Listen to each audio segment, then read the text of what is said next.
Hello everyone, मैं विकास। स्वागत है आपका अपने चैनल स्टडी मेरी जिद में। यूपी पुलिस कांस्टेबल भर्ती परीक्षा के लिए हिंदी टेस्ट सीरीज में आपका ये अगला वीडियो है, जिसमें हम हिंदी के 38 बहुविकल्पीय प्रश्नों को देखेंगे जो आपकी परीक्षा के लिए बहुत उपयोगी हैं। ठीक है, चलिए शुरुआत करते हैं। पहला प्रश्न है आपका कि कर्मवाच्य में प्रधान होता है। ऑप्शन ए कर्ता, ऑप्शन बी भाव, ऑप्शन सी विचार या ऑप्शन डी कर्म। तो कर्म वाच्य में आपका कर्म प्रधान होता है, यानी ऑप्शन आपका जो डी है वो आपका सही हो जाएगा। प्रश्न अगला है, जिन शब्दों में लिंग, वचन, कारक आदि के कारण कोई परिवर्तन नहीं होता है उन्हें क्या कहते हैं? ऑप्शन ए क्रिया कहलाते हैं, ऑप्शन बी वचन कहलाते हैं, ऑप्शन सी अव्यय कहलाते हैं, ऑप्शन डी वाच्य कहलाते हैं। तो बे शब्द जो लिंग, वचन, कारक आदि के कारण परिवर्तित नहीं होते हैं उन्हें हम अव्यय कहते हैं, यानी ऑप्शन आपका जो सी है वो आपका सही हो जाएगा। इसी क्रम में हम आगे बढ़ेंगे और प्रश्न आपका अगला है कि जो चिन्ह दिया गया इस विराम चिन्ह का नाम क्या है? ऑप्शन ए पूर्ण विराम है, ऑप्शन बी प्रश्नवाचक है, ऑप्शन सी अल्प विराम है, ऑप्शन डी योजक चिन्ह है। तो यहां आपका ऑप्शन जो बी है वो आपका सही हो जाएगा, यानी प्रश्नवाचक चिन्ह है, ये जो चिन्ह होता है।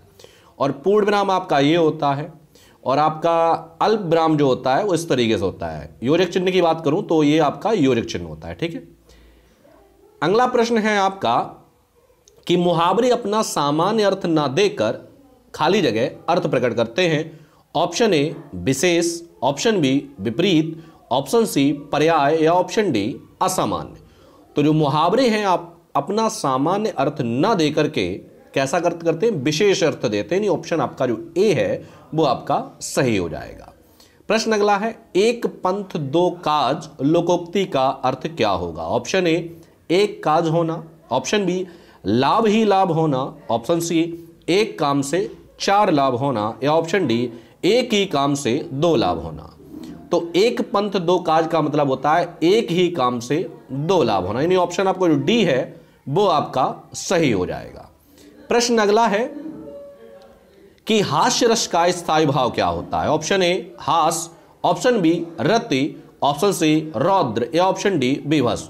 तो यहां आपका जो ऑप्शन ए जो है वो आपका सही हो जाएगा, यानी हास्य रस का स्थायी भाव हास होता है। आगे बढ़ेंगे, प्रश्न आपका अगला है कि कुंडलियां छंद में कितने चरण होते हैं? Option A 10, option B 6, option C 3 या ऑप्शन डी 4। तो कुंडलियां जो छंद होता है उसमें आपके 6 चरण होते हैं, यानी ऑप्शन आपका जो बी है वो आपका सही हो जाएगा। और इसकी पहचान क्या होती है? कुंडलियां जो छंद होता है जिस शब्द से शुरू होता है, जिस शब्द से शुरू होता है उसी पर आपका ये समाप्त यानी खत्म भी होता है। तो कुंडली छंद की एक तो ये पहचान हो गई, 6 चरण होते हैं और जिस शब्द से शुरू होगा उसी पे खत्म होगा। कुंडलियां जो छंद है दोहा और रोला, दोहा और रोला के मिलने से कुंडलियों छंद का निर्माण होता है। ठीक है, आगे बढ़ेंगे और आपका प्रश्न अगला देखेंगे। प्रश्न अगला है कि वर्णों की एक से अधिक बार आवृत्ति किस अलंकार में होती है? ऑप्शन ए उपमा में, ऑप्शन बी रूपक अलंकार में, ऑप्शन सी अनुप्रास अलंकार में, ऑप्शन डी श्लेष अलंकार में। एक या एक से अधिक बार यानी एक वर्ड की आवृत्ति बार बार हो तो वहां पर आपका अनुप्रास अलंकार होता है, यानी ऑप्शन आपका जो सी है वो आपका सही हो जाएगा। और जहां एक शब्द एक से अधिक बार आए और अर्थ भी अलग अलग हो वहां पर आपका यमक होता है, लेकिन एक शब्द की आवृत्ति बार बार हो तो वहां पर आपका अनुप्रास अलंकार होता है। प्रश्न अगला है, शब्द की सबसे छोटी इकाई क्या है? ऑप्शन ए स्वर है, ऑप्शन बी वर्ण है, ऑप्शन सी व्यंजन है, ऑप्शन डी अयोगबा है। तो शब्द की सबसे जो छोटी इकाई होती है वो होती है आपकी वर्ण, यानी ऑप्शन जो बी है वो आपका सही हो जाएगा, यानी वर्णों से ही क्या बनता है? शब्द का निर्माण होता है। प्रश्न आपका अगला है, तपस्वी का स्त्रीलिंग क्या होगा? ऑप्शन ए तपस्विनी, ऑप्शन बी तपसी, ऑप्शन सी तापसी, ऑप्शन डी तपस्या। तो तपस्वी का जो आपका स्त्रीलिंग होगा वो आपका तपस्विनी हो जाएगा, यानी ऑप्शन जो ए है वो आपका सही हो जाएगा। आगे बढ़ेंगे, प्रश्न आपका अगला देखेंगे कि आचार्य का पुल्लिंग शब्द क्या होता है? ऑप्शन ए गुरु, ऑप्शन बी आचार्य, ऑप्शन सी शिक्षक या ऑप्शन डी आर्य।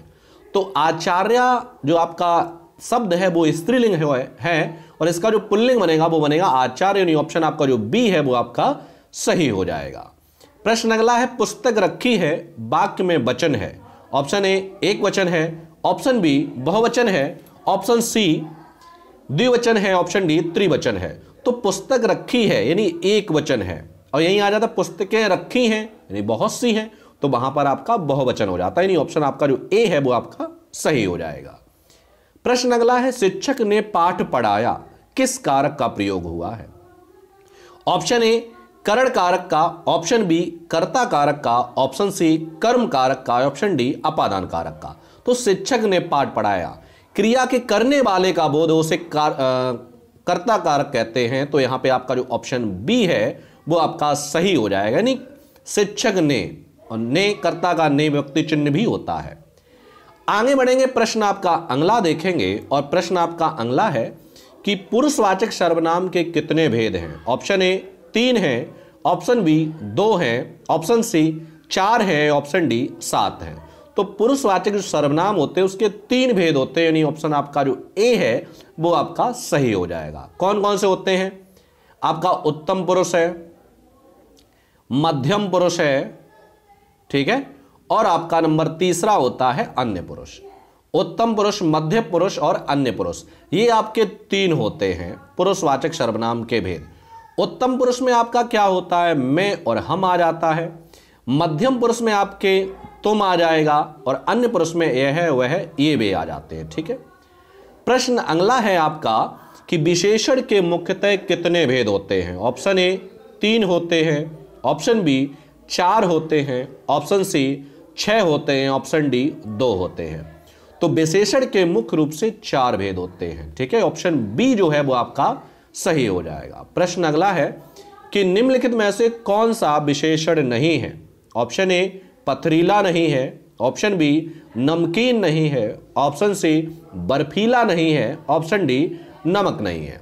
तो यहां आपका जो ऑप्शन डी है वो आपका विशेषण नहीं है, बाद बाकी सभी शब्द आपके क्या हैं, विशेषण हैं।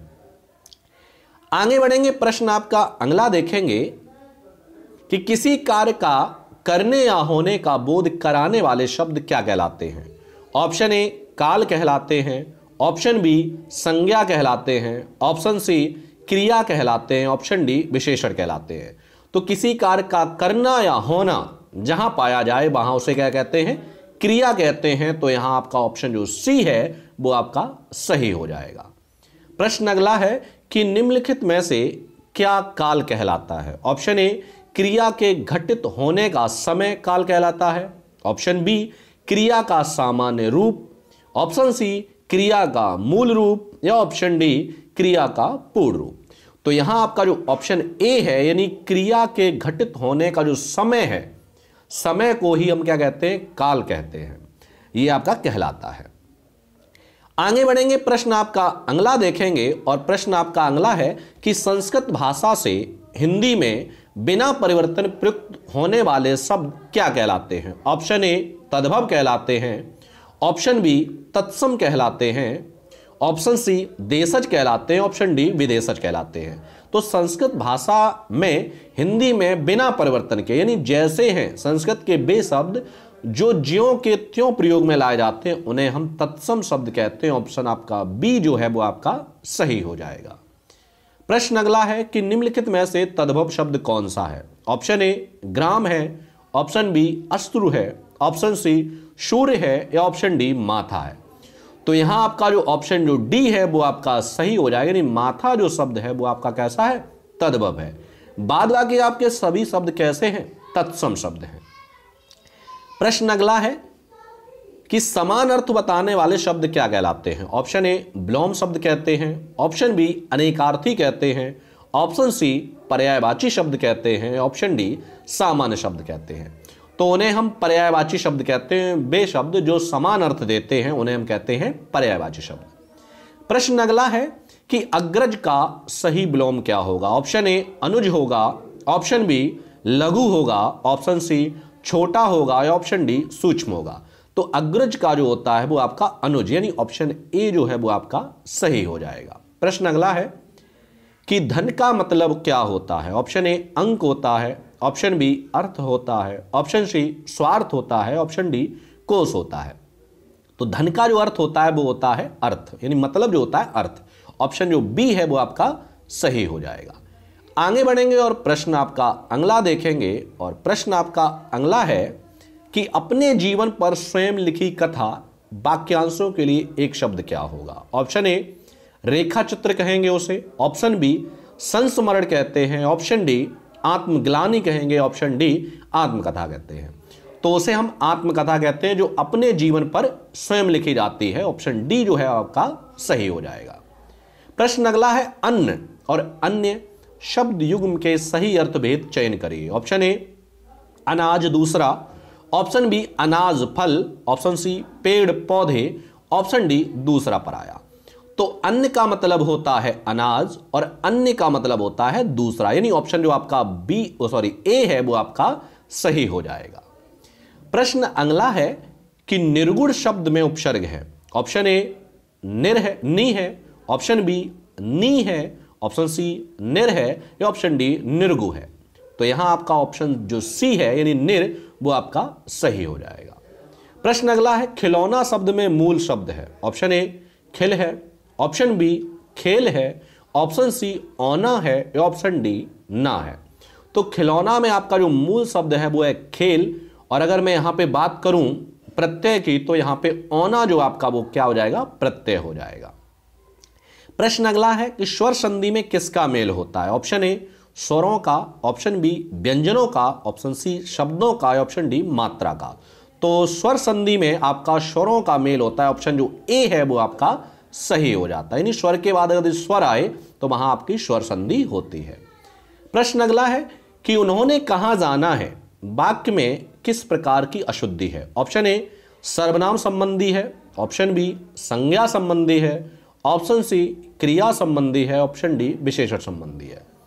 तो यहां आपका जो ऑप्शन ए है यानी उन्होंने, उन्हें कहां जाना है, यह सही होना चाहिए था। तो सर्वनाम संबंधी अशुद्धि है, गलती है। प्रश्न अगला है कि सामासिक पद को तोड़ना क्या कहलाता है। ऑप्शन ए संधि कहलाता है, ऑप्शन बी समास कहलाता है, ऑप्शन सी समास विग्रह कहलाता है, ऑप्शन डी समास विच्छेद कहलाता है। तो यहां आपका जो ऑप्शन जो सी है यानी समास विग्रह वो आपका सही हो जाएगा। प्रश्न अगला है कि उर्वशी किसकी रचना है। ऑप्शन ए राम वृक्ष बेनीपुरी की है, ऑप्शन बी रामधारी सिंह दिनकर की है, ऑप्शन सी सियाराम सरड़ की है, ऑप्शन डी अज्ञे की है। तो उर्वशी जो रचना है वो रामधारी सिंह दिनकर की है, यानी ऑप्शन आपका जो बी है वो आपका सही हो जाएगा। प्रश्न अगला है कि निम्नलिखित गद्यांश को पढ़िए और दिए गए प्रश्नों के उत्तर लिखिए। तो गद्यांश को पढ़ना है और उसके जो प्रश्न दिए गए उनके उत्तर भी देने हैं। चलिए पढ़ते हैं कि मोबाइल फोन के एक नहीं अनेक लाभ हैं। मोबाइल फोन के प्रयोग से निजी जिंदगी के साथ साथ व्यापार के क्षेत्र में भी व्यापक वृद्धि हुई है। आप अपने मोबाइल फोन के माध्यम से कहीं भी रहकर अपने कार्यों को पूरा कर सकते हैं। इसे हर समय अपने साथ रख पाने के कारण आप हर समय लोगों के संपर्क में रहते हैं। मोबाइल फोन के अनेक लाभों के साथ साथ कुछ हानियां भी हैं। जहां यह सुखद है वहीं दुखद भी है। जैसे आप कभी सो रहे हैं या खाना खा रहे हैं, उसी समय फोन आ जाए तो काफी बुरा लगता है। आप ड्राइविंग कर रहे हैं, फोन आ जाए तो काफी परेशानी होती है। आप यदि कुछ समय एकांत में बिताना चाहते हैं तो भी मोबाइल फोन उनमें खलल डाल सकता है। कई बार तो आप बहुत व्यस्त होते हैं और मोबाइल फोन के कारण व्यवधान पड़ जाता है। अर्थात मोबाइल फोन का हर वक्त साथ रहना जहां लाभकारी है वहीं वह परेशानियों का कारण भी बन जाता है। लेकिन हर सिक्के के दो पहलू होते हैं। अगर हमें मोबाइल फोन के लाभ उठाने हैं तो कुछ परेशानियां भी उठानी पड़ेंगी। वैसे मोबाइल फोन के प्रयोग से हमें लाभ ही अधिक हैं, बस हमें इसके प्रयोग में कुछ सावधानियां आवश्यक बरतनी चाहिए। यह था गद्यांश। अब इससे जुड़े कुछ प्रश्न दिए गए हैं, उन प्रश्नों को हल करते हैं। पहला प्रश्न है कि कार्य के संदर्भ में मोबाइल फोन की उपयोगिता क्या है। ऑप्शन ए कहीं भी रहकर कार्य पूर्ण कर सकते हैं, ऑप्शन बी खूब बातें कर सकना, ऑप्शन सी नेट का कुशल प्रयोग करना, या ऑप्शन डी इनमें से कोई नहीं। तो यहां आपका ऑप्शन जो ए है, कहीं भी रहकर कार्य पूर्ण कर लेना, सही हो जाएगा। आगे बढ़ेंगे और प्रश्न आपका अगला देखेंगे। प्रश्न अगला है कि व्यस्तता की स्थिति में मोबाइल फोन के कारण क्या हो जाता है। ऑप्शन ए लाभ हो जाता है, ऑप्शन बी सहायता मिल जाती है, ऑप्शन सी आराम मिल जाता है, या ऑप्शन डी व्यवधान उत्पन्न हो जाता है। तो यहां आपका जो ऑप्शन जो डी है वो आपका सही हो जाएगा, यानी व्यवधान पड़ जाता है। मोबाइल फोन जहां सुखद है वहीं ऑप्शन ए संतोषजनक भी है, ऑप्शन बी आरामदायक भी है, ऑप्शन सी दुखद भी है, ऑप्शन सी सुखकारी भी है। तो वहां आपका कैसा है, दुखद भी है। जहां सुखद है वहीं दुखद भी है। आगे बढ़ेंगे और प्रश्न आपका अगला है कि मोबाइल फोन के प्रयोग में सावधानी बरतने से क्या होगा। ऑप्शन ए लाभ, ऑप्शन बी हानि, ऑप्शन सी धन प्राप्ति, ऑप्शन डी परेशानी। तो मोबाइल फोन के प्रयोग में सावधानी बरतने से हमें क्या होगा, लाभ होगा। ऑप्शन जो ए है वो आपका सही हो जाएगा। प्रश्न अगला है गद्यांश का उचित शीर्षक क्या होगा। ऑप्शन ए हमारा मोबाइल, ऑप्शन बी फोन की हानि, ऑप्शन बी फोन के लाभ, या ऑप्शन डी मोबाइल फोन। तो यहां आपका ऑप्शन जो डी है वो सही हो जाएगा, यानी मोबाइल फोन। और इस वीडियो का लास्ट प्रश्न है आपका प्रश्न नंबर 38 है, कौन सी कृति महादेवी वर्मा की है। Option A Niharika, option B Saket, option C Kamayani, option D Priya Pravas. तो यहां आपका जो ऑप्शन ए जो है वो आपका सही हो जाए, निहारिका जो है वो महादेवी वर्मा की है। अगर मैं बात करूं साकेत महाकाव्य के रचनाकार कौन हैं, तो इसके हैं आपके मैथिली शरण गुप्त। और कामायनी के अगर लेखक की बात करूं तो इसके हैं जयशंकर प्रसाद। इसी प्रकार अगर प्रिय प्रवास की बात करूं तो इसके हैं अयोध्या सिंह उपाध्याय हरिऔध। तो ये थे आपके मोस्ट इंपॉर्टेंट प्रश्न जो आपकी परीक्षा के लिए बहुत ही मोस्ट इंपॉर्टेंट है। मिलते हैं आपको अगले वीडियो में नए प्रश्नों के साथ, तब तक के लिए धन्यवाद।